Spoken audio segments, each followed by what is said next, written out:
Look, will you be absolutely genuine with me? No deception, please.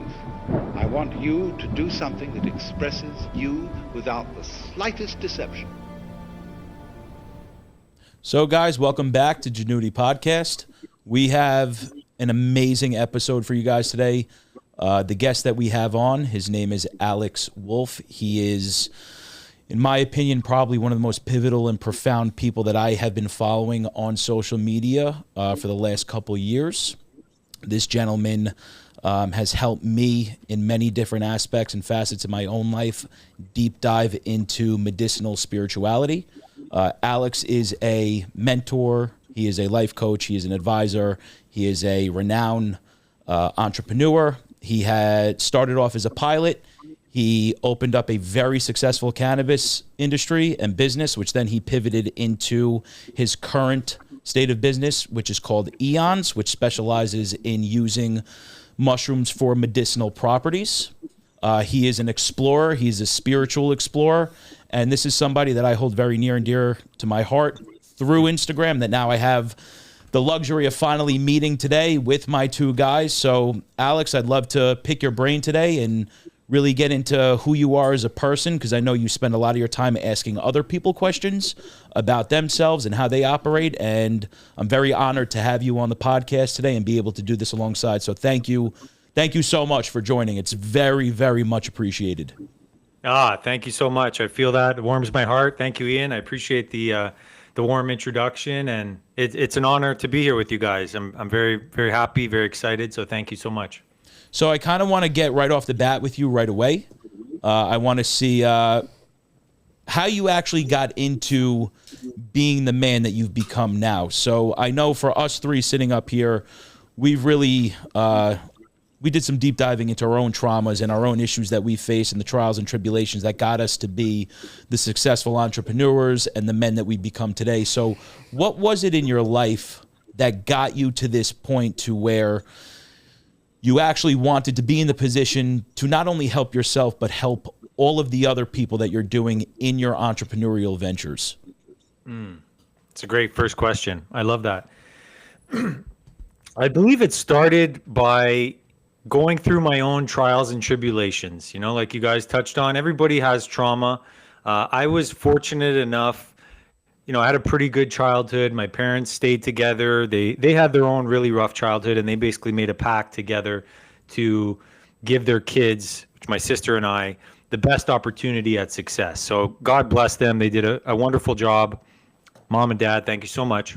But then because I had such a good childhood, I just was very curious. And once I got out into the world, I basically pushed everything into the limit. I was like a full send, full crush kind of guy, and I would really push things to the limit. And with that, you're gonna hit extremes and you're gonna hit obstacles. So it was in my, I had a good childhood, but then I kind of went out into the world and caused my own traumas and my own trials and tribulations onto myself.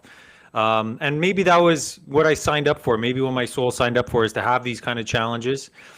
So after going through these challenges, and I could elaborate on them a little bit, in 2014, 2015, I ran up a lot of debt, close to $100,000 in debt. And I lost my job. I basically had no prospects. I had no money coming in. And I put myself in a really tough position. And the only job that I could find to gain some quick income was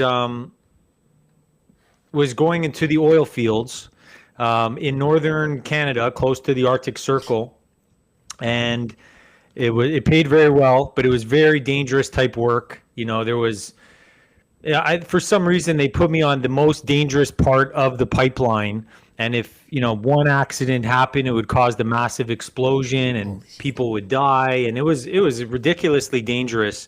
And it taught me a lot. It taught me, really toughened me up. It was working with a lot of really tough older guys, and I was living in a basement apartment with two other grown men. I didn't even have a bed. I was sleeping on the floor, and the only thing that really got me through that time was there was a fireplace, and I would just stare at the fire, and to distract myself, and it just envision better times ahead, and I would just. It sounds wild, but I would just look into the fire and just envision better times ahead. So long story short, I was able to save up some money, and got myself back on my feet, and got myself a better job. It was managing a nightclub, and in that time of managing a nightclub, I was so grateful from the contrast of working in the oil fields that I just showed up with really positive energy, really thankful to be there, a lot of gratitude. And that's just the energy that I put out to people. And I realized, relatively quickly that by doing that, I started attracting a lot better circumstances and situations and events and resources and people to myself just by putting myself in that attitude of gratitude. And fast forward, so that was 2015. Fast forward to 2018, 2019, I had by then started a $100 million company. It was worth $100 million at the time. I had made around $1 million. I was now living in Los Angeles, Beverly Hills, California. I was dating my celebrity dream crush and living the high life. And it was just such a wild ride from 2015 to 2018, 2019. But it showed me that literally anything is possible. Like if you set your mindset right and you show up with the energy that you want to, you just embody the energy that you want to attract, the universe, God, whatever which way you want to call it, higher intelligence, will orchestrate itself around your energy. And energy just became such a pivotal aspect of everything that I do. Is all about the energy that you show up with. And I just got to experience that firsthand. So that was a kind of longer way of saying it, but it was like the trials I put myself in, the contrast of getting into a rough spot into a better spot, and then just being so grateful, and that gratitude really, transformed my life.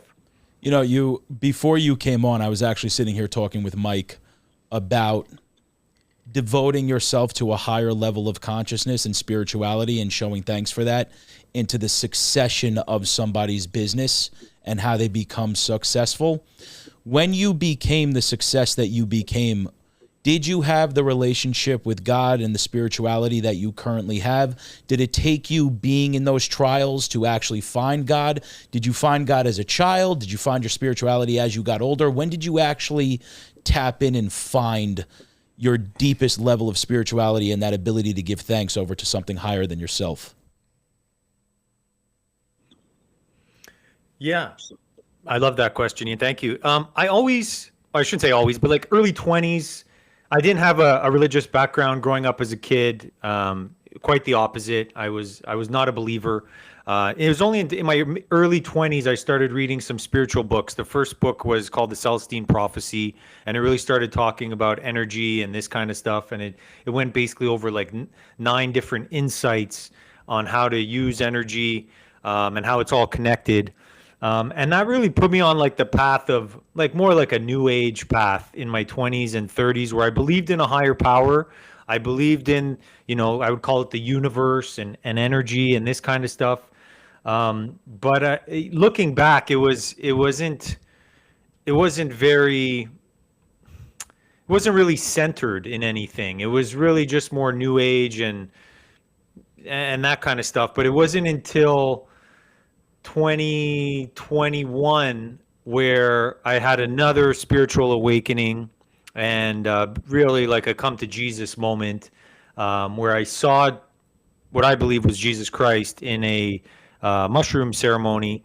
And for me, that was like, there was no going back after that. It was like truly like, wow, this is real.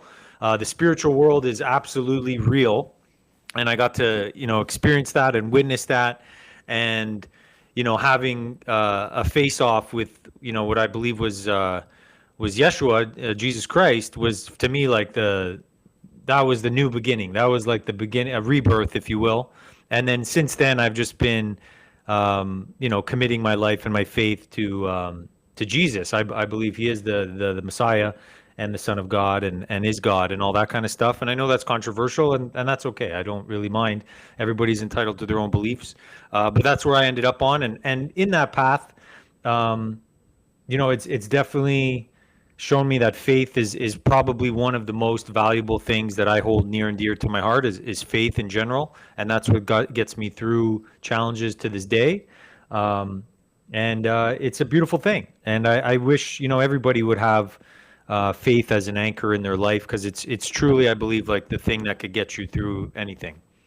So something that you said, because we've done a couple episodes already on my trauma, Mike's trauma, and there was a part of my life where I was suicidal and I was actually ready to pull that trigger at one point.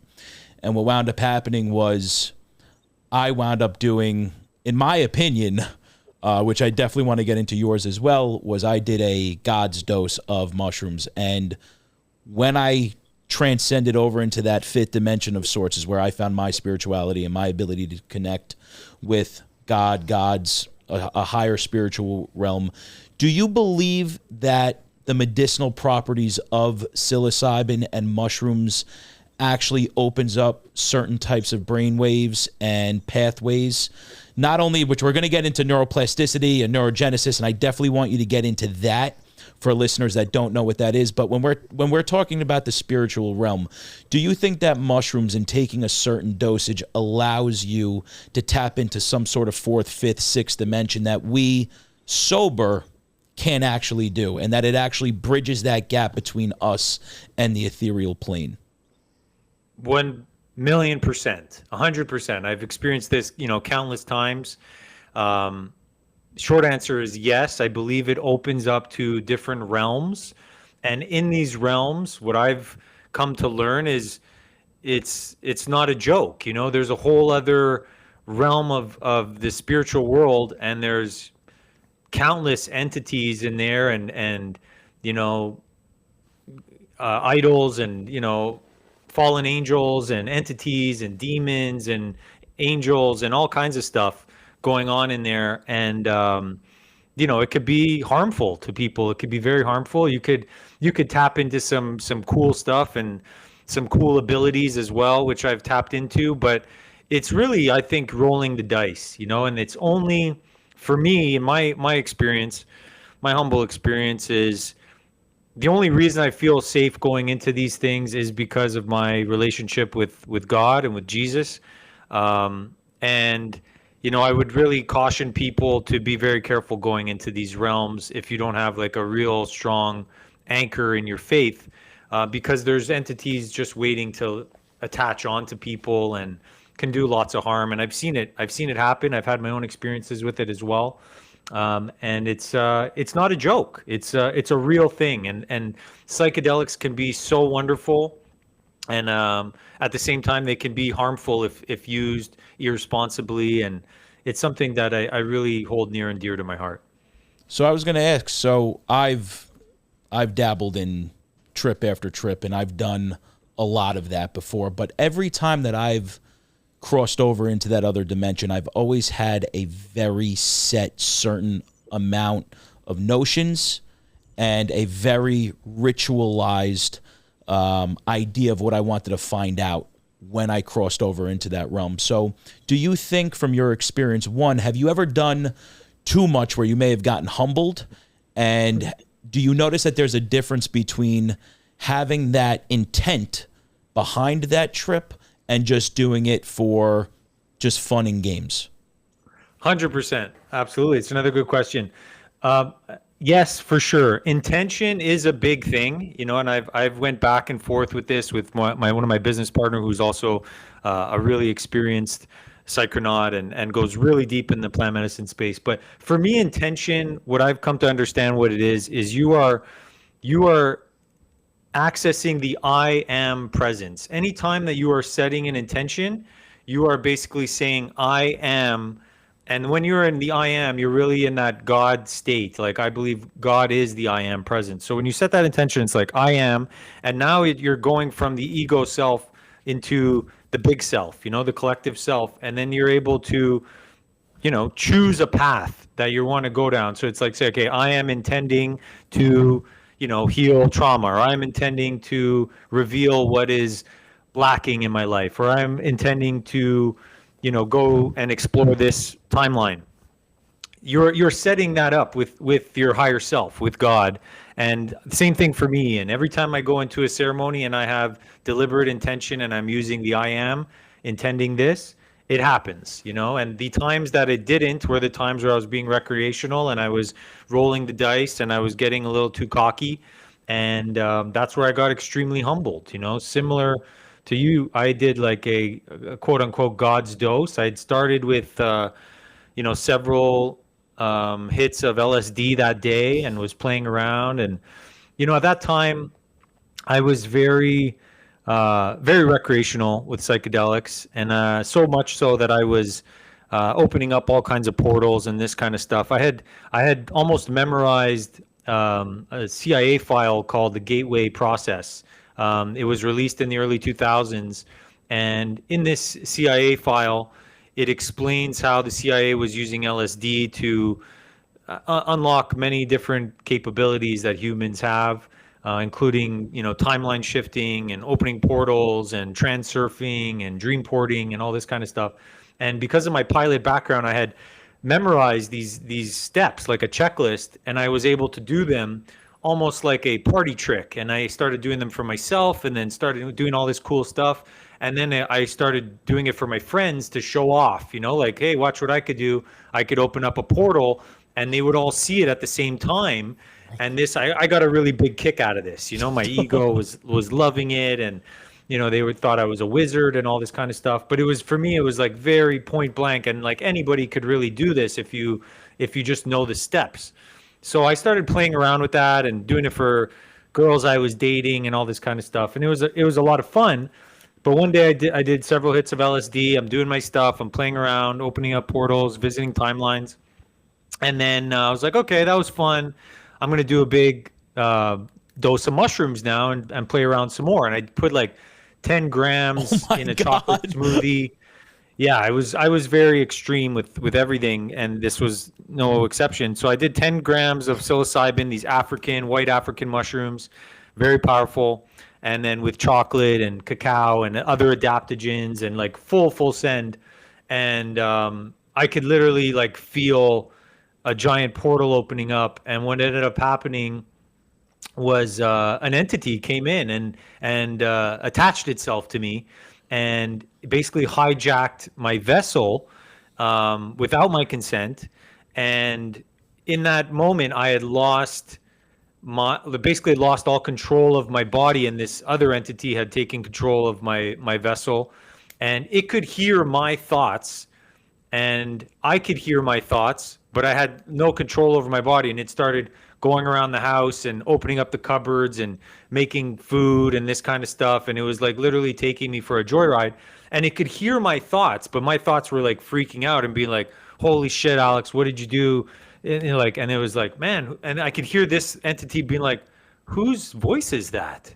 And I was like, no, this is my voice. Like, this is my body. Like, and he was like, that's weird. I hear this weird voice. And I could hear its thoughts as well.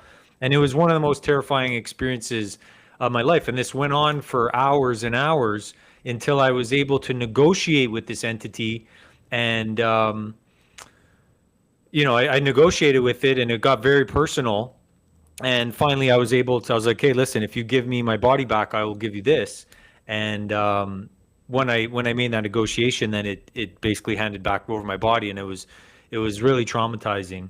And that was basically the big humbling experience that I had in psychedelics that taught me, like, hey, this is not a joke. The spiritual world is real. Entities are real, and you need to have a lot of reverence for this stuff.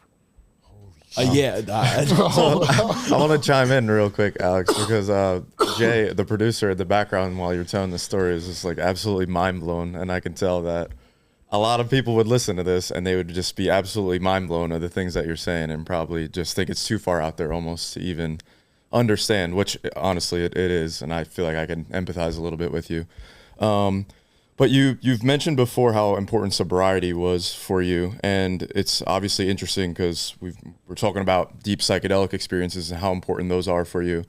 And I think on the other end of the spectrum, you also felt like sobriety had like a same or even a higher level of importance at different times throughout your journey. So are you still, is that something that you still practice now with the occasional bigger trip plan type of thing? Or how do you see psychedelics now, and how do you see sobriety now, and like the importance of where you're at and what you're currently building? Good question. I love that question. Sobriety was a huge thing for me, especially in times of my life. And again, in like the contrast where there was times where I was, drinking recreationally and using drugs, narcotics, and all this kind of stuff. And then basically would have a wake up call and then be like, okay, I'm going sober. And then when I would go sober, it was like my life would take off, like in the best way. I started, accomplishing a lot of cool things, and business would take off and all this kind of stuff. So I got to see the contrast, and that's where sobriety was a big thing for me.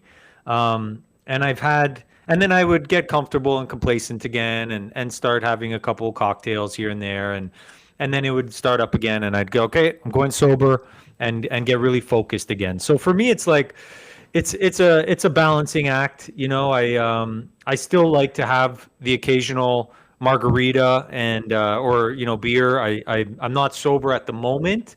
I had a couple drinks last week, but in all honesty, I was in a big ceremony yesterday afternoon, one of my biggest ever, 21 grams in the forest with the shaman. It was incredible. And the first thing that it showed me, I just asked it, I asked the mushrooms, I just communicate with them directly. I'm like, hey, show me anything that you want to show me for me to get to this next level of life that you have, that God has planned for me. And the first thing it showed me was like, alcohol is not serving you.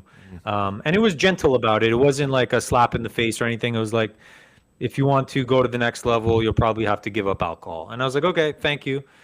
I appreciate it. So I will, definitely go on another sober run here and see what happens. I always like to listen to the mushrooms. But yeah, in full honesty, I've had drinks over the last couple months. I had a lot of fun as well. It was a good reminder to have fun and not take things too seriously. But I'm excited again to go and see what the contrast is in this another phase of sobriety. So sitting to my right is one of my very good friends, Mike.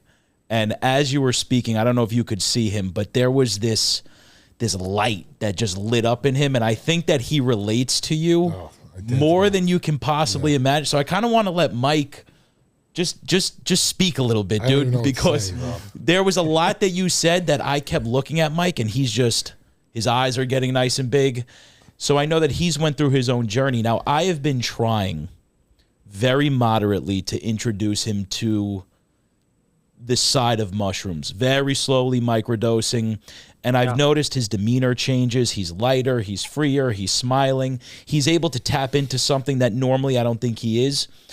What advice would you give somebody like Mike, who's had a very, very, very similar, I guess, understanding to coming where you've come from maybe abusing a couple different things to getting to the point where he realizes that stuff no longer serves him? Very extreme. Very extremes. Understanding that once you put down the stuff that no longer serves your soul, there's another accessible point and checkpoint in your life that you can reach. So like what I have a very subjective point of view with mushrooms when I speak about them. So as an outside source who doesn't know Mike, what could you tell somebody like Mike who's just starting to tap that just very lightly and delicately, who's also in that transitional phase where occasional drink, but also doesn't need it, and when he realizes that he's not doing it, his life transcends to the next kind of point in his life? What could you tell him maybe, and intervene whenever you want, Mike, by the way? Yeah, you hit it on the head when you talked about, so I started my own company years ago, and I came from, at one point, nothing. I lost everything, foreclosed house. My current wife cut my credit cards off, gave me a year to get my shit together.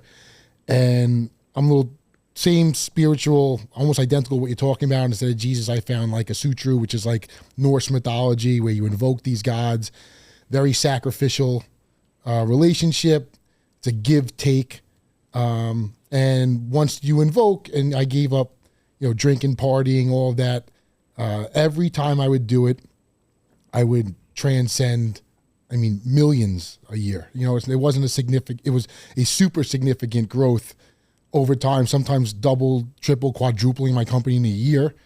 And then, you know, everything's extreme. So you start off with a glass of wine, and next thing I know, it's an 8-ball in 3 days. And then that, you know, then you go through the depression of coming off of it. And then it would go like, you take your 5 steps forward, but now you're taking 10 steps back mentality. So you have to beat that on top of growing the company and running my family and doing all of this. And every time I would just cold turkey stop, the growth would be exponential, you know. And then I went totally sober in December of this year, along with some dietary changes and some gym, and my company just exploded. I mean, we're probably going to 3x this year again.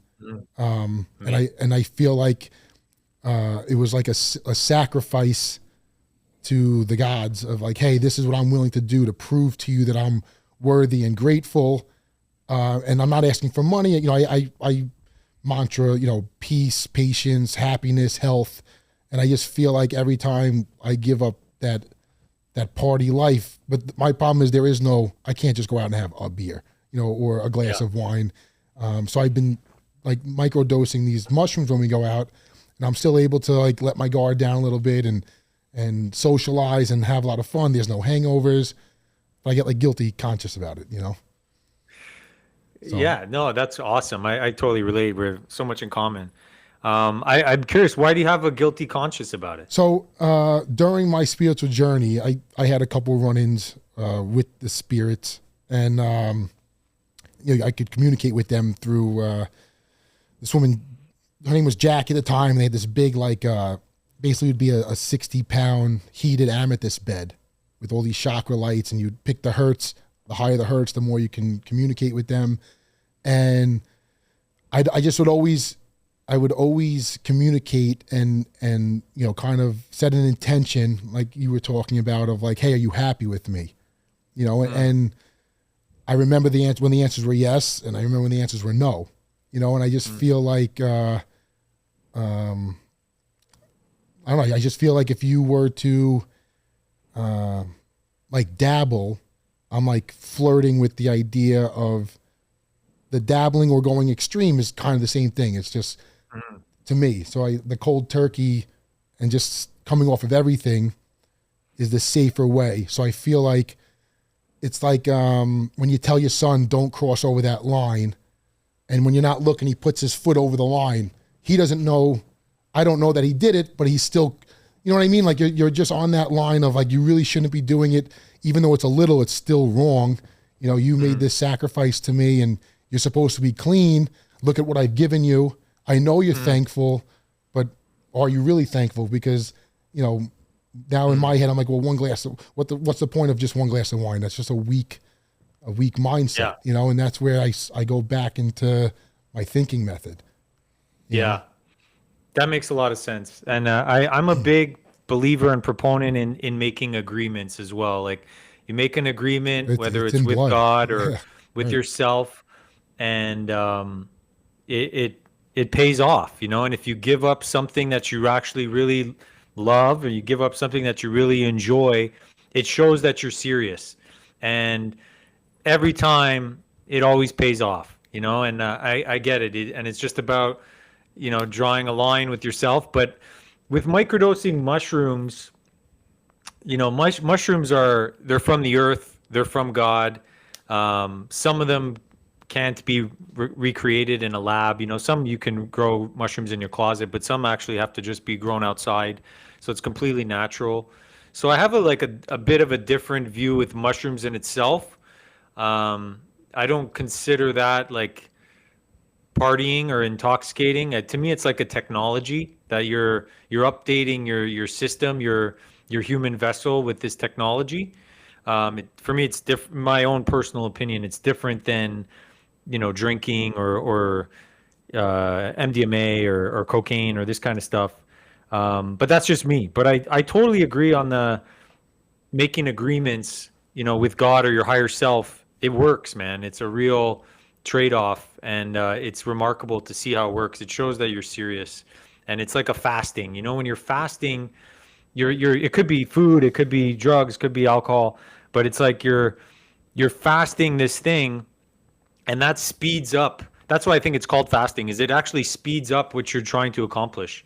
You're fasting the process by saying, okay, I'm going to give this up in order for this. And it's all energy. So then whatever energy you're communicating with, you've now made an agreement. And then these agreements are, you can't see them, but they're very real. And I've done this many times in my life. So, two questions. So Yes. I know just from watching you for as long as I have, and I'm going to ask you this throughout the podcast. I want to get into one code right now with you.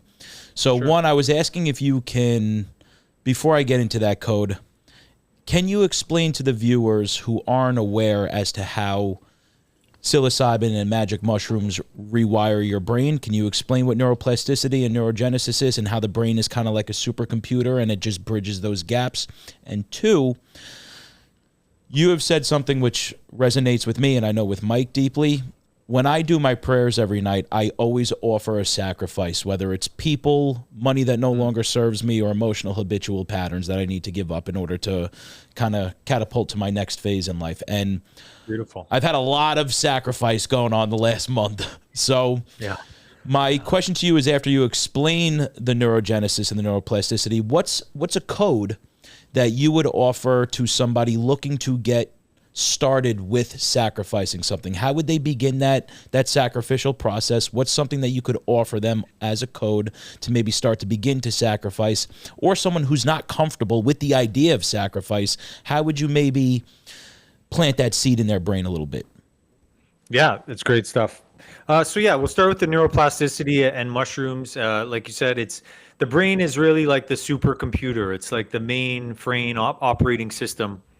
And you can change the software of the brain, and using psychedelics, in this case, psilocybin, it will start to, rewire the hardware and introduce new software. So the brain is set up in, several different sections. And one of those is the default mode network. So when we make our decisions, they turn into habits, and our habits, we end up doing them over and over, and then they end up creating this pathway in the brain. And so when something happens in our life, somebody says something, or you just end up resorting to this same pathway because it's been used so many times, and we don't even think about it. It's just by default. And most people are operating in this default mode network all the time, whether they realize it or not. And when you introduce psilocybin, it starts to create a new pathway where you just start to look at life in a new way. And when you're looking at life in a new way and you have a new mind, now you have a new outlook, and now you're going in a new direction. And it's kind of like someone explained to me, like ski slopes, so like these pathways on a ski hill, people use them over and over again. They're carved out. That's like the default mode network. And then you introduce the psilocybin. Now you start to have a new ski slope that you go down, and you're going in between the trees, and you're going off jumps, and you're doing all this cool stuff because it's new. And consciousness, which is how we all experience this life, this game, this earth game, is all through consciousness. And consciousness loves novelty. It loves new experiences. It loves to see things in a new way that it's never seen before. I believe that's why we're actually here, is to do new things and new experiences. So when you introduce a new pathway, consciousness is like, it gets excited, and you'll start to get lit up inside. You'll feel this feeling internally. You'll get a pulse. That consciousness is basically showing like, wow, this is really exciting. I've never seen this before. Consciousness has seen so many things, infinite kind of things, but they've seen a lot of the same things over and over again. And that's where, whether it's drinking or these addictive patterns, like consciousness has experienced that countless times. But what it hasn't experienced that often is these psychedelic ways of experiencing with life. These are relatively new again in this age that we're living in. So it gets really excited, and then you're able to embody new energies by doing these things. So that's like my take on, it's a simplified version of neurogenesis and neuroplasticity, is introducing these new pathways in the brain, and psilocybin is wonderful for that. And a code that I would offer when it comes to sacrificing is, first, think of something that you like and that you enjoy doing, but that it may be, maybe you're using it as a part of your old self, and it represents an old part of your life, an older version of your life. Like for me, let's say it was alcohol. I drank throughout my 20s and 30s. And then one day I realized, okay, maybe this isn't serving me anymore. I'm going to give up alcohol as a sacrifice. Like you said, Ian, I'm going to give up alcohol as a sacrifice. And with the agreement that, if I give up alcohol for X amount of days, called 30 days to start, I'm asking you, God, spirit, universe, whatever you want to call it, to, as a trade-off, like, help me up level my life, and I'm going to give up this thing that I really enjoy in the process. And I'd say like 9 times out of 10, if not higher, it works. It's like you're showing the universe, you're showing God that you're serious. And and I believe it speeds things up. So that's like a way that I would offer or invite people is, think of something that may or may not serve you, that you like, but that you're willing to give up in exchange for a new level, accessing a new level of this game of life, and just see what happens. And there's nothing really to lose. It's 30 days of your life. So if you can't, give up something for 30 days, then it shows that it really has a hold on you. So it's a good way to look at it. Did you use a certain timeline? Like you said, every 30 days or so. Like I used the new moon. Go ahead. I would use the new moon schedule to create, and I would use the full moon to sacrifice and clear out the old to make room for the new on the next new moon. Did you ever have a specific, and I did that for years, never missed a moon in probably 3.5 years. And then as the sacrifices got a little bit bigger and the gratitude got more humbling, I spread it out a little bit more. But did you have a specific schedule, or did you kind of just wing it when the time was right? That's very cool. I haven't tried the moon thing, but I would do usually 40 days. I like the 40 days and 40 nights, and type thing. And I would draw a circle, and I'd put something, in the circle. And let's say it's alcohol or sex or drugs or meat or like steak. Like I love eating steak. It's my favorite thing. But oftentimes I'll put steak in the circle, and I'll draw a circle around and say, okay, I'm not eating steak for 40 days. And in exchange for that, I'm calling in, $1 million or something like that, a big thing. But it's all about giving up the thing that you like the most, to show a trade-off in that. And then that makes it a challenge. If you're just giving up something you don't really like, like Snickers bars or something, it's not a big deal. It's not really a fair exchange, So I would give up things that are, I'm really attached to, in all honesty, and it was usually sex, alcohol, beef. These are my favorite things in this matrix world. So those are what I would give up. And then that's how you see if it, usually something really pays off. So I'm gonna shift directions for a brief moment. I know you are an entrepreneur, and I know that being an entrepreneur, you are inevitably labeled as a capitalist. When you are in your sector of work that you're in now, and you are progressing forward, and you are becoming who you are as a successful business owner in this Eons company, and I definitely want to get into what Eons is. Do you consider yourself more of a capitalist, or are you more of a life coach? Because from the way that you're speaking to us right now, you're going to have a lot of people that are going to watch this and be like, oh my God, like, wow. I think a lot of what you're saying is going to impact a lot of different individuals, which is why we've now asked the questions in that spiritual realm, because our whole basis of this podcast is to have people deep dive into themselves to figure out what they can do to elicit that initial spark of change. And I think a lot of what you said today, as much of a capitalist and an entrepreneur that you are, when you look at yourself, the business models that you've created, do you do it for what comes in with the financial aspect? Or are you doing it because you have this genuine affinity for helping people. And because your products are based in plant medicine, that is one of the most helpful tools and tricks of the trade that I think you can offer a human being to assist with their, brain development and assist with trauma healing and all things like that. So how do you look at yourself when you're actually in this business venture? Are you a life coach, advisor, spiritual mentor? Are you more of an entrepreneur? I would say entrepreneur. They're all different labels. They're different hats that I'll pick up at different times during the day. But the way that my driver, like the one that's really, the driver in my life is not making money anymore. It used to be for a long time. My driver is really helping make a positive impact on humanity. Like I'd love to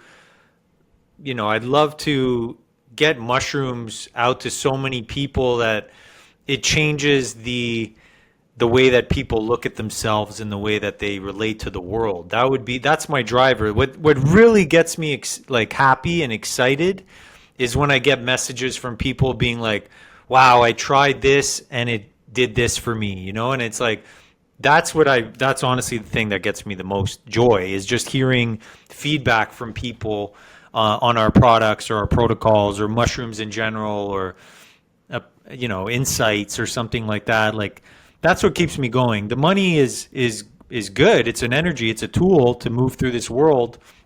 But there's not very much that I feel like I haven't done in that sense. Like I lived a very full life in that regard, in like the Matrix world. So it's not like I'm not driven by that much anymore, to be honest. Like it would be cool. It'd be a cool thing to do. But it's really, I want to make an impact on people's lives. And the thing that created the biggest impact in my life was mushrooms. It just radically transformed the way that I looked at the world, and it gave me a new outlook and put me in a new direction. And that's what inspires me to help with other people. And I just love, I love giving those insights and those codes to people, because that's what changed my life. So it's like, if I could help people just advance in the world, and if that's the Matrix for them, cool. But really, it's like to bring them closer to themselves. And like when I say themselves, I mean like their higher self, like they're the God self that's living inside of them, like that. I believe everybody has a connection to source. So it's like getting them back into that connection with source is my biggest driver, if that makes sense, Ian. Alex, I wanted to make a distinction that your Eons products are really they're functional mushrooms. They're not psychedelic mushrooms that use psilocybin to make you trip. These are mushrooms, and I know you've mentioned circadian wellness a lot. These are mushrooms that help you wake up in the morning or stay alert when you need to be alert, and go to sleep when you need to go to sleep. So do you want to just talk a little bit more about Eons? Because I was unfamiliar with it before I had heard of you, and I actually think even down to the liposomal delivery that you use and things, I think they are like cutting edge stuff. And you also mentioned too, just throw it in there, something that might be coming out eventually that is a microdose product. So yeah. Yeah, thank you for that. Eons was designed to build safety and trust around mushrooms. Most people, when they hear mushrooms, they think psychedelics and tripping with your buddies and stuff like that, which is all cool. But it was to create safety and trust around a brand, helping people with modern day problems like sleep, gut health, anxiety, productivity, so that we could roll out a legal psychedelic microdosing line. And that's what we're going to do. We're doing that in about a month's time, give or take, hopefully less. And this is something we've been working on for like a year and a half. It's like my most, favorite thing that I've ever come up with is this legal psychedelic microdose line. It does not contain psilocybin. We found another mushroom that is ancient and has psychedelic properties, but it does not contain psilocybin. It contains another active ingredient called muscimol. It works on a different receptor. So psilocybin works on the serotonin receptor, which helps with depression. And this works on the GABA receptor, which helps with anxiety and addiction and PTSD. And more than that, what's even cooler is it works on the subconscious mind. So what it does is it starts to deprogram the user. And I believe that a lot of people here, especially in North America, are have a lot of programming, like the way that we grew up, and all kind of watching TV and schooling and all this kind of stuff. It's very programming. So using this mushroom and this protocol over the last year and a half, the things that I've been able to deprogram myself, and the people close to me is wild. Things that I struggled with my whole life, I've now just been deprogrammed, and it's all because of this mushroom. So I'm really excited to bring it out to the world. I really appreciate you asking that, because this is what I built the company around, was to bring out this product, and I believe the world needs it now more than ever. And that's why I went into the forest yesterday again, is to dive deeper with this mushroom, and I just communicate with the mushroom. I'm yeah, show me anything that you want me to know when this product comes out. I think it's going to be pretty disruptive. So yeah, I'm really excited to bring that to the world. That's really exciting. Yeah, that is so cool, man. That was actually going to be a question I was about to ask. So I'm glad that Taylor chimed in and did that.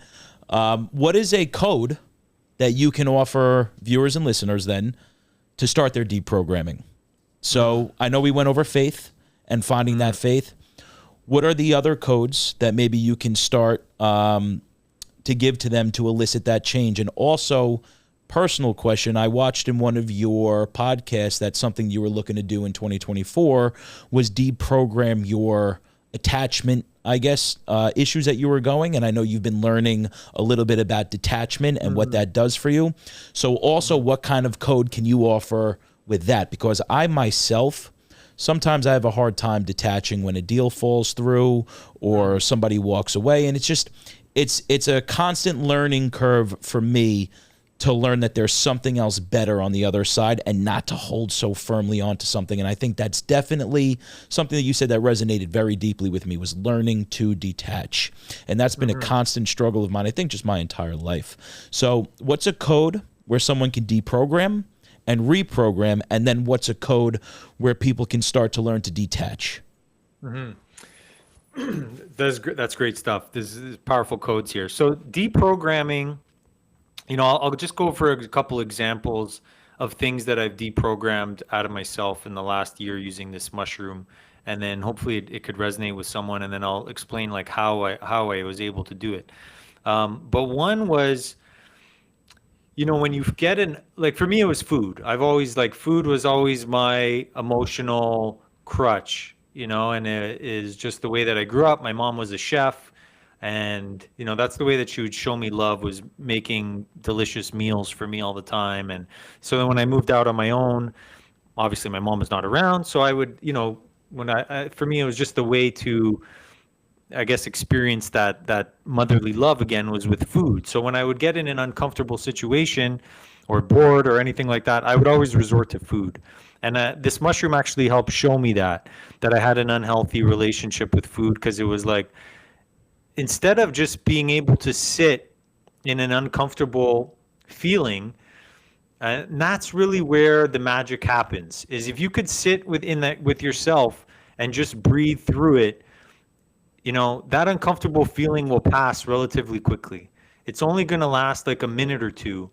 And in that minute or two, once you've gone through it, you'll now realize you could do all kinds of uncomfortable stuff, because you've now just beat this level of, oh, when I get uncomfortable, I'm going to go eat some food or smoke a cigarette or have a drink or whatever. So it's really just getting comfortable with uncomfortability, and life can get very uncomfortable, So it's if you could start to get comfortable with uncomfortability, it really makes you invincible in this world, because there's nothing that's going to bother you. There's nothing that's going to phase you. And now you're not relying on any crutches. So that was kind of my deprogramming way, is no, just literally just sit with yourself, watch the thoughts that come up through your mind. You're going to start to notice these thoughts come into your mind, and it's going to try to tell you, no, just go and have the ice cream, or go and, roll the joint, or whatever your crutch may be. You're going to hear this voice in your head.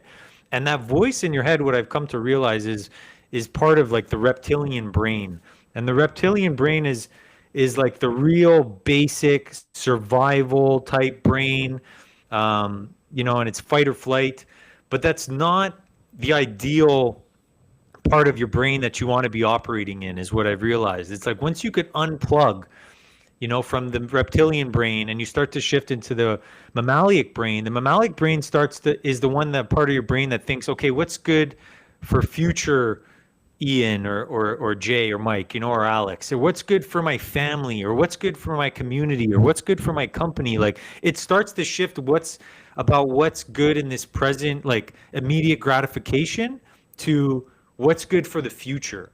And when you do that, you now just shifted, and now you've shifted into a different energy. It's not about survival anymore. It's about, thriving and preparing.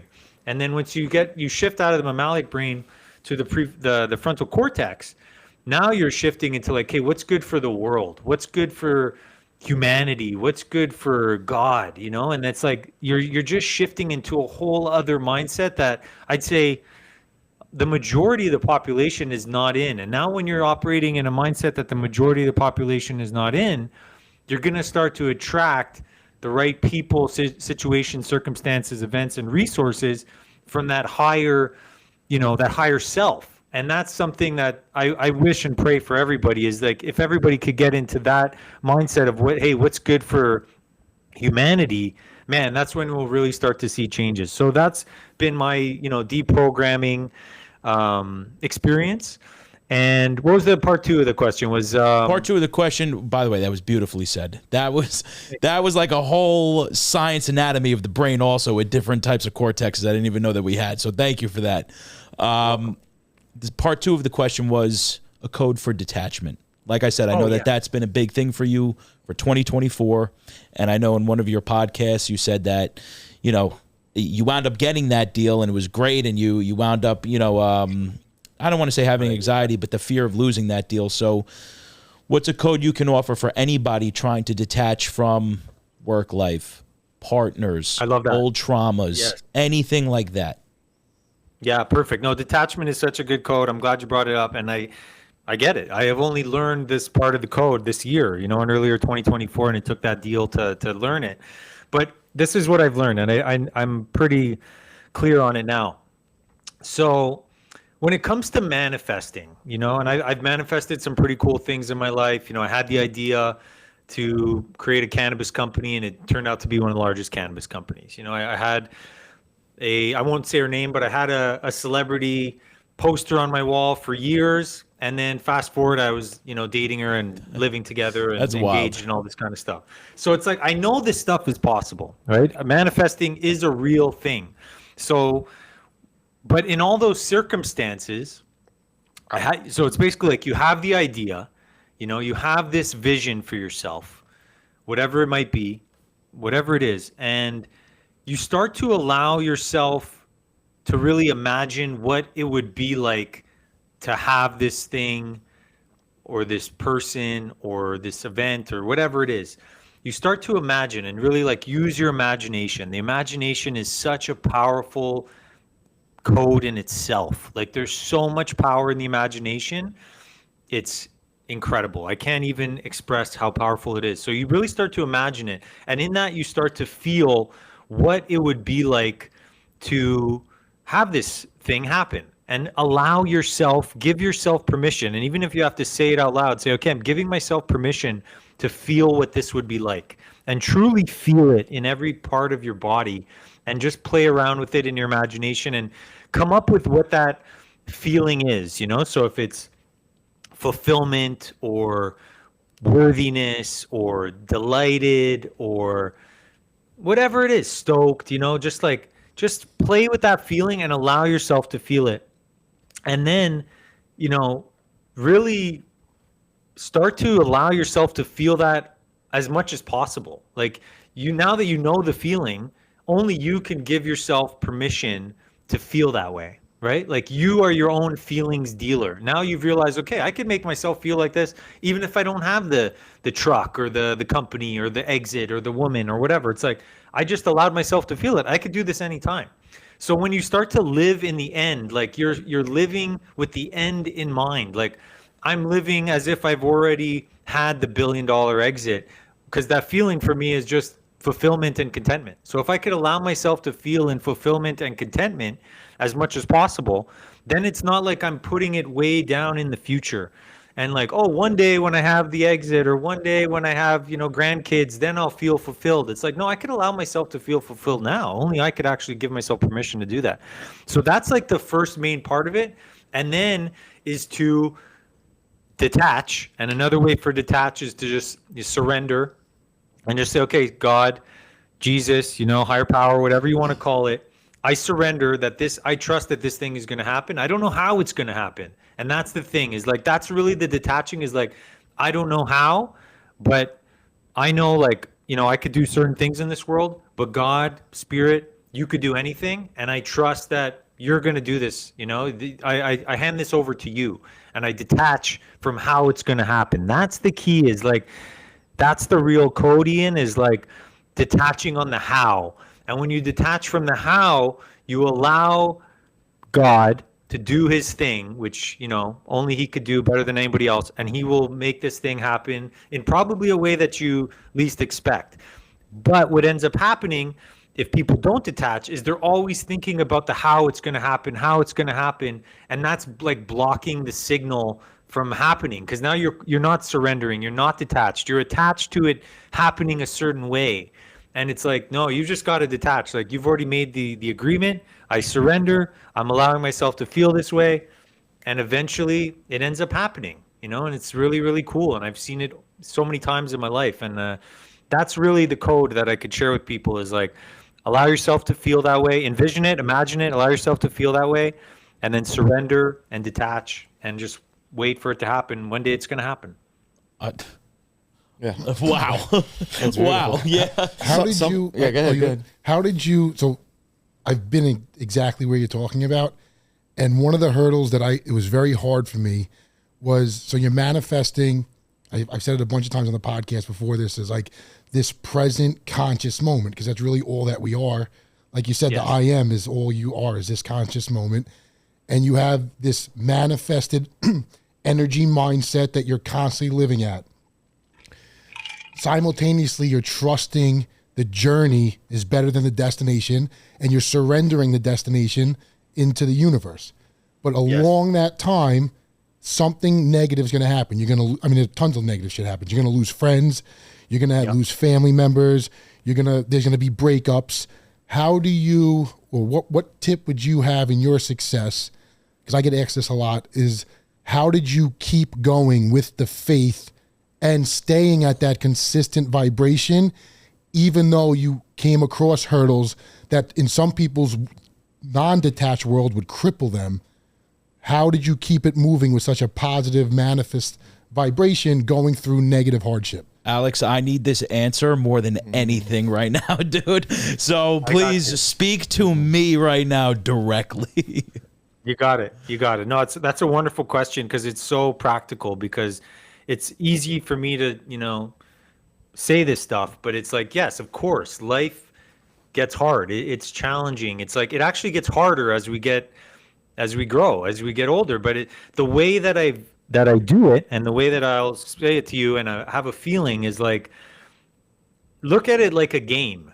Like, if you played video games growing up, or if you played sports, you look like a pretty athletic guy, or if you like sports, like, look at it like a game. Like, in a game, there's always going to be challenges. There's always going to be opponents. There's always going to be things that come up in the video game, but this is part of the game. Like, the only way that we win in the game is by going through these challenges and these opponents. So it's like, always just looking at it as part of the game. I always love a good comeback story, and I always love a good comeback in a, football game or basketball game. Like, and sometimes I just look at it like that. Look, okay, I'm down in this quarter, but I'll come back in the next quarter. And it's just like, it's just part of it. Sometimes they get a pick six, and it's like, all right, it's just part of it. So the key is gamify it. And then, remind yourself you're in the game. As long as you're alive, you're still in the game. Right. And then that's a gift in itself. Is like, life is precious.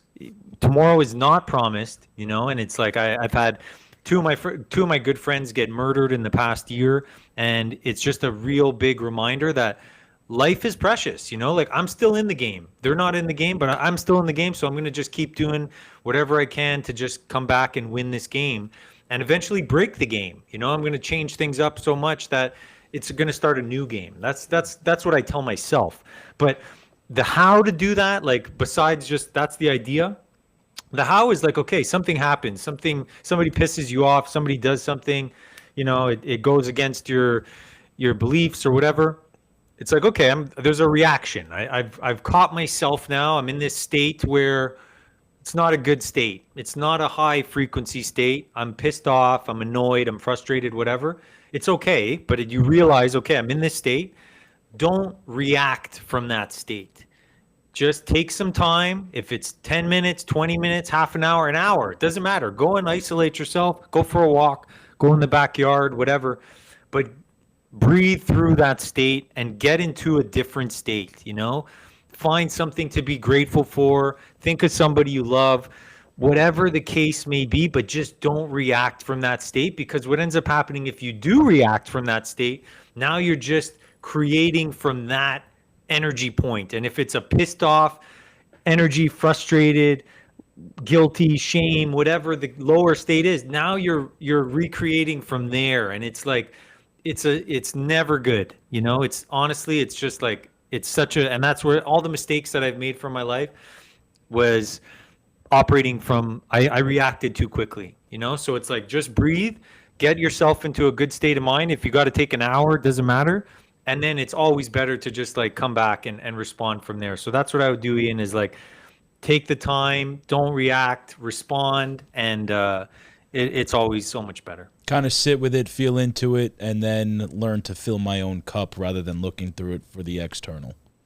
Yes. Taylor, Yes. I know you wanted to ask him a question. So previously we just spoke about like manifesting, which is kind of inward work almost, where you just sit with yourself and you envision feelings and things like that. And my question was going to be, externally, do you feel like there are big foundations for yourself or non-negotiables of maybe a physical practice that you do, or is it your diet, or is it biohacks like heat and cold, or is it breath work, or do you have certain pillars in your doing that you feel like help to expedite your manifesting, you know, like so that you can put effort in to make that happen faster than maybe just leaving it up to faith and chance? For sure. Absolutely.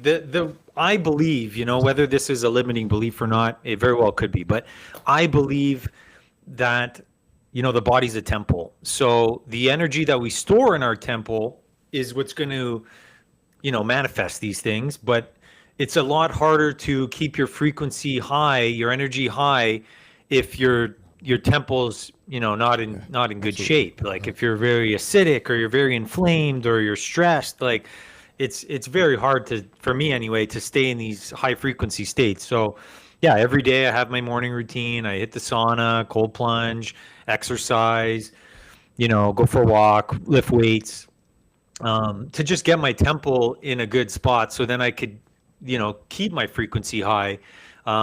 Yeah, physical health is like, it's a huge thing for me personally. I have to work out every day, you know, at least 6 days a week.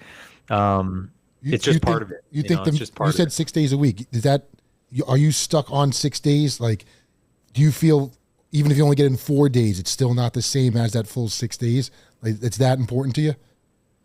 For me, yeah, and it could be my own limiting beliefs, you know, but it's like, I need to sweat, you know, and I have a habit of being really hard on myself, you know, so it's like, if I don't go and work out, or at least go for a walk, I got this weighted vest recently, and that's my newest thing, is I'll go for a walk in the trails with my dogs. If I don't at least do something, I notice the voice coming back in my head and being like, you should be doing something. Oh my God, yes. Yes. So it's my own battle, you know, like I got my own battles and my own demons to slay. And for me personally, just like physical working out is my way to like get through that. And then I could really allow myself to tap in and do these things. And meditation is just as important for me as the physical. But if I don't do one or the other, then it's like I feel like something is a bit off, you know? So that's my own stuff. I'm super happy that Taylor asked you that question, because the three of us, the gym is a big aspect of all of our lives. I've had a much different relationship with the gym. It went from being a very dark relationship now to a very light one. And going back to codes, what could you then offer somebody who, because the three of us think that getting that initial step into that physical realm of being able to, just like you said, go for a walk, maybe with a weighted vest. What's a code that you would offer to somebody who is so complacent sitting down and doing nothing and ruminating in their own thoughts? What can somebody just do today to get up and get started in that physical aspect because of your feelings of it being such an important matter to connect to the mind and body and spirit? It's great, Ian. And I realize that. I realize there's a lot of people out there struggling, and it's really tough times, especially financially. And, the weights of the world and comparison and social media and all this kind of stuff play a factor in that. I realize that, it's everybody's got challenges, myself included. But the easiest thing that any single person pretty much can do is, if you have legs to go walk, like just go outside for a walk. Doesn't matter what the weather's like, just go outside, just walk. It'll bring, breathe. This can help so much, like you don't have to go and deadlift, 500 pounds or anything. Just go for a walk. It's such a simple, easy thing that anybody could do. If you could go walk in nature, even better. You don't have to, you could listen to something if you wanted to, but just breathe, and walk. It's so simple. That would be the easiest thing I could do, I would say. And then from there, like start building up a routine for yourself, start with 10 push-ups, and then the next day do 11, the next day do 12, and just keep adding to it, like simple stuff, squats, simple stuff like that. But just like start to challenge yourself. And if you don't, like just look at where it's gotten you in your life. And if you're really not happy with your life, you got to make a change, like if nothing changes, nothing changes. So start to like introduce changes into your life and make change the focal point. Like if you could just realize that the more that you change, your life will change, and start to make changes in your life, like it's really going to start working. Like that's how I turned my life around when I was in that real low point, was I made changes. I started doing the opposite of everything I was doing. I started eating different. I started hanging around different people, started reading different type of books, different kind of music. And the more that I made these changes, my life actually changed, until 4 years later, I was in a totally different paradigm. So I can't stress that enough, is like start with the simple things, start stacking them, make it more challenging for yourself, realize that challenge is good, and just make change the focal point of your life. Would you say that your relationship with nature, because I love nature more than anything, would you say that your primal relationship with nature that allowed you to tap back into it, did that come from your relationship with mushrooms, or were you always someone that was invested into the beauty of nature? A bit of both. I always appreciated nature. My mom was a big, nature. That was her thing. That was her code that she always tried to pass on to me.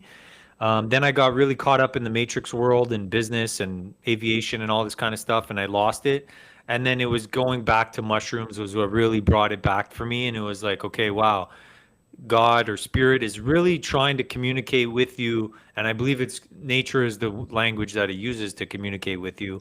And so the more I connect with that or tap into that, the more that I get these codes, and that's what inspires me to do these stories and these reels and all kinds of stuff, is spending time in nature, listening, like truly listening.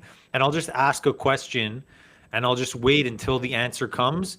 And then the answer like has to be so clear. Like it's to the point, Ian, where there's no question, it's like, that's the answer. And it's like, my body is lit up or my soul is lit up. And it's like, okay, I got my answer. And for me, the way to do that is like go and spend time in nature and just ask the question and just wait till the answer comes. And I won't leave until I get the answer. I love that. I'm curious. I don't know actually how much time we have you for, but where do you go from here? So you hit rock bottom and you came back from it, and now you're this successful entrepreneur. Because I've always been an entrepreneur myself, and I know the roller coaster that it can be. Do you feel like you've arrived? Do you feel like you're just getting started? Is there a lot left to be done? And is the avenue that you're currently working on now, is that the avenue that you feel like is your mission and that you're going to really find your fulfillment from? Because you mentioned previously, like, I want to up level myself again. Like, and from the outside in, you're on a pretty high level. So I'm curious, what does your idea look like of up leveling and really like reaching the pinnacle? Yeah, thank you for that. Thank you for that. I say I'm just getting started. I'm just getting warmed up. Like it's like just the beginning. The stuff that I've done in the past and accomplished is cool sometimes to look back and reflect on some good stories, but I really feel like I'm in like a comeback phase. Like it's like I like always look. I guess that's how I frame the game is like I'm in a comeback and I'm just getting started. Like I'm constantly learning things, it's constantly getting challenged, and it's just how I show up to these challenges. But for me, it's about making Eons the most iconic mushroom and psychedelic brand that's ever come out, and I'm not really going to stop until that's the thing. And what I mean by that is by getting millions of people back to a state of wellness and mental health, making a real impact in mental health with mushrooms and showing people that nature is the way and nature always wins, and you don't need to be on these SSRIs or antidepressants or benzos or any of these things. Like it's like nature has the answers. I don't have all the answers. I've got some codes that I've got from nature, and I'm happy to share them with people. But anybody can tap into these codes with if you tap into nature, and that's my mission. That's where I'm at, and I feel like I'm literally just getting started. That's awesome. I'm excited for you. I'm so excited for you, man. I can't wait to see what you do next, because there's no doubt, I think, in any of our minds after speaking with you today that this is not the end chapter for you. I think when this blows, which one I think Eons already has, but when that new supplement comes out and people actually get to recharge their innerness and become one with themselves and be able to heal from what you're giving to them, I'm so interested to see where you go from there, because I don't think that this is going to be your final point. Thank you. Yeah, we'll see what God has in store for me. All the blessings I've ever had in my life were given to me by God. I just got to show up and do my best, and anything that happens in the future will be God's plan. I'm just trying to not get in the way of that, and I appreciate all the encouragement and support. Truly, I really do appreciate it. I'm happy to. I'd love for you guys to try the new product and give me your without a doubt. You guys are all without a doubt experienced guys. So yeah. So before we wind this episode down, if you were to give one piece of advice to someone who's looking to just get started on a healing journey, anything that you could offer for somebody who is living in this world of just unconscious victimhood, not knowing where to go, not knowing how to start, not knowing what to do next, what is one thing that you can offer them to get them moving forward? Oh, that's a good one. If you can start to set the foundation of yourself, the foundation of your life with faith, with something bigger than yourself, and realize that there is a supporting, friendly, loving energy out there. Call it whatever you want. I'm not going to tell you what to call it. I have my own name for it. But if you could realize that there's a friendly, supporting energy out there that wants the best for you, and you can tap into that and you can communicate with that, that would be the starting point, because there truly is a higher energy, a higher power, God, spirit, and it wants the best for you, and you've already made an agreement with this energy when you came out here to this earth game, that you were going to do some cool stuff and learn some lessons and get blessed along the way. And it's just about rebuilding a relationship with that, because when times get tough and things get hard, which they will, you'll have this energy that can support you through the toughest times, and only you can give yourself permission to tap into it. but it's always there, and it's omnipresent, and it's very real. It's extremely real, and I just encourage you to just go within. All the answers are truly within. You don't have to outsource any of your power or anything. It's like you really have the power within you, and that energy is there, and it's just waiting for you to tap into it. To have faith, do all things with love, kind of, which, Taylor and I know in your bio you have John 4:16, which is really tapping into that love of God and giving it over to something else higher than yourself, right? Yes, absolutely. Do you have any fear in your life larger than them losing faith on you? I'd say there's moments in my life where I definitely experience fear, but they're short-lived. They're short-lived. That's the thing it says in the Bible more than anything is do not be afraid.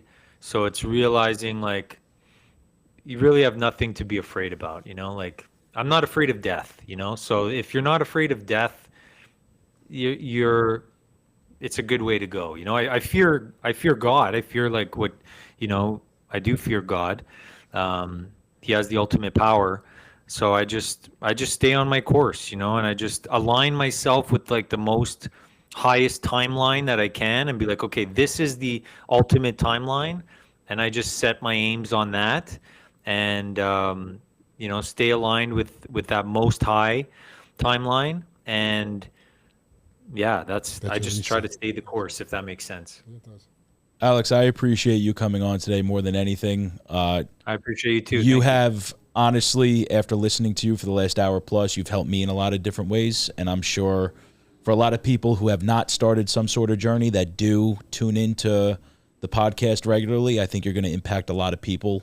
So I'm very fortunate and thankful for that. And I can only pray and hope that after meeting with you today, we can all establish some sort of communicative relationship with you continuously moving forward, because you are somebody of such a stature that I think we're all very fortunate to have spoken with today. So thank you so much for everything. And when that supplement comes out, please let us know, because 100%. I am so looking forward to trying that. I'm sure we're going to plug you a bunch, but do you want to plug your website or Instagram or ways that people can reach you or anything yeah, like please. That? Yeah, well, first of all, thank you guys. Thank you so much for having me on. You guys asked all great questions. Y'all have great energy. I love it. I'd love to stay in communication with you guys. Of course, going to send you a bunch of Eons products as well. So really, thank you for having me on and asking really insightful questions. You really bring out the best in me. So thank you so much. Awesome. And just eons.com. And Eons Ahead is our Instagram. And you could, reach out to me through there. Mr. Alex Wolfe is my own Instagram. But yeah, no, thank you, guys. This was a lot of fun. I had really enjoyed this one. And please, Ian, let's stay in touch and let's stay in contact. If you guys are ever in Austin, let me know. And we'll go out have some barbecue. Oh, I would love that, man. Yes, please. That'd be great.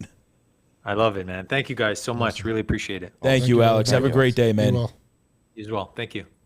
Look, will you be absolutely genuine with me? No deception, please. I want you to do something that expresses you without the slightest deception.